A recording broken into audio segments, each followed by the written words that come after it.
Hey guys, last year when I was on vacation in Korea with the family, we went to a place that had a watermelon, and inside the watermelon was a bibimbap naengmyeon. I've been kind of working on this recipe in my mind and everything, but anyway, today what I'm gonna make is a Mul Naengmyeon inside of a watermelon. So this is the water version. I'm still kind of working on the bibimbap version, but anyway, stick around and see what happens. Okay, so one of the things that we're going to need to top our naengmyeon with is a hard-boiled egg. And here I have about 3/4 of an inch of water that's coming up to a boil. And because what we're going to do, we're going to steam our eggs. So I'll take my steamer insert, put my eggs in here.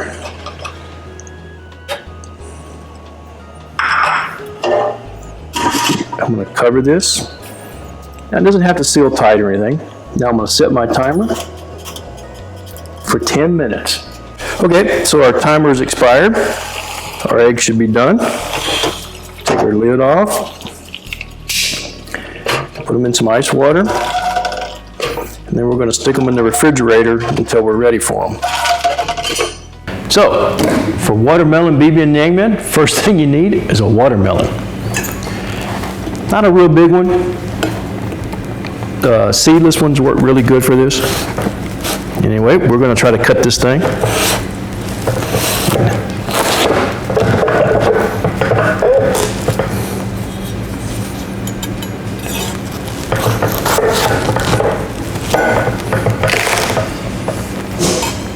It's a pretty nice looking melon if I keep it on the board. All right, to try to get this to set level, I'm just going to trim a little bit of this off. There we go. Voila! So the first thing I want to try to do is I'm going to take a measuring spoon and try to use it like a melon baller, because I want to cut some balls out of the watermelon. These are going to be kind of garnish later. Okay, so anyway, I've just made some melon balls. These are going to go in the refrigerator because we want them nice and cold. Now we're going to scoop out some of this center. I'm going to kind of try to trim it up and make it look pretty also. So now that's our bowl. We're going to put this back in the refrigerator, and then we're going to do the same thing to the other melon. Okay, so we need some watermelon.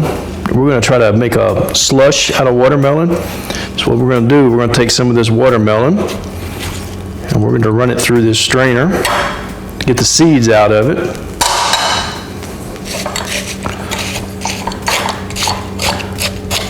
All right, now one thing I'm doing too is I'm just taking some of this juice out of here because I want about 1 cup of juice.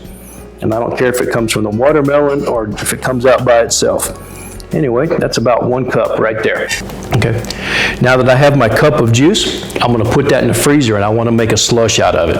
Okay, so the first thing we're going to do, we're going to put some watermelon in our blender, seeds and all.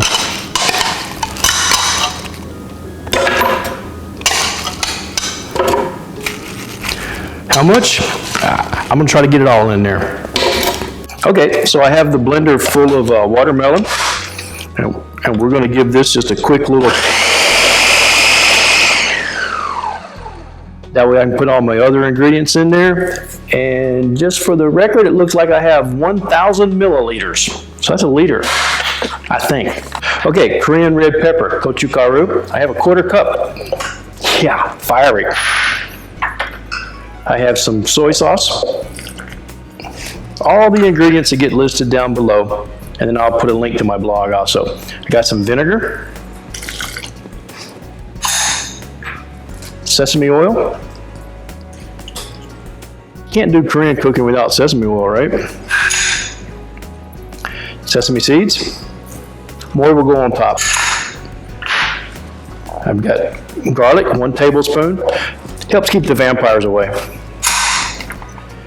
I've got a 1/4 cup gochugaru. Put that in there. I've got some Sprite. You can use 7-Up. In Korea they use cider, and this is the closest thing I have to it. Got some rice syrup.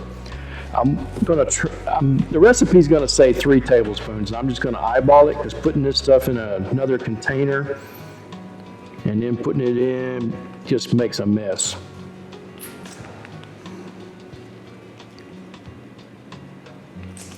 It looks pretty good to me.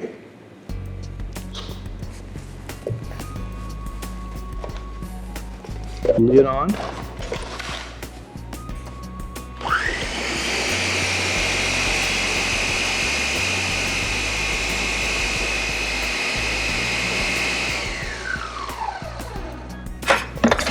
All right, so we're gonna pour our sauce in here through a strainer. Now we're gonna take a spoon, make our sauce go through. And when we get all this done, we're gonna put the sauce in the refrigerator. Okay, this is Dongchimi. It's a watery radish kimchi, and it's got a little bit saltiness to it. And what I'm gonna do is I'm gonna put 1/3 cup of this in here. There we go. And then I'm gonna put 2 cups, and I'm gonna finish filling this up to 2 cups with our other mixture, with our watermelon, gochujang, all that stuff. And then this will go in the refrigerator. Okay, so here's our watermelon juice, been freezing up. I just want to kind of break it up a little bit, and I'm gonna put it back in the freezer. Okay, so we're gonna take our pear. This is a Korean pear. We're gonna peel it. Okay, so we're gonna take our pear. We're gonna cut it into quarters. Put you to the side. And we're gonna kind of cut out this center part. Little pieces of good stuff there on the side. It's not gonna go to waste. I'm just gonna thinly slice this. So now I've got some of these stacked up. Cut these into matchsticks. So we got our boiled egg.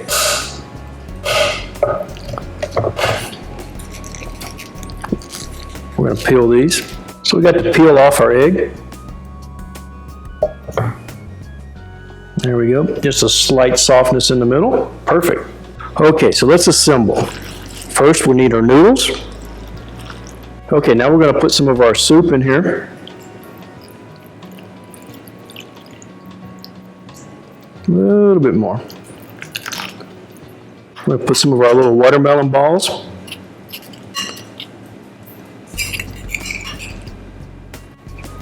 Now I've got some of our ice. See how it's all slushy now?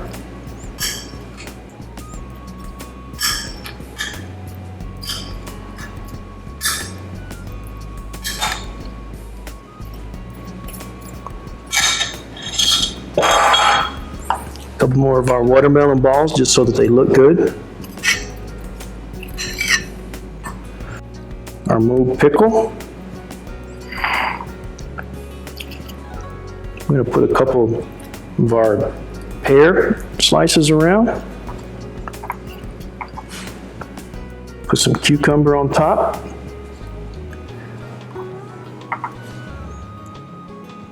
Put our egg, and it's ready to serve. Hey guys, sorry for no taste shot. Had a little technical difficulties, but anyway, the watermelon naengmyeon was a big hit, and the broth, the spicy broth, goes really well with the watermelon. The watermelon's nice and cooling, a little chew from the noodles. Anyway, I hope you guys liked the recipe and give it a try.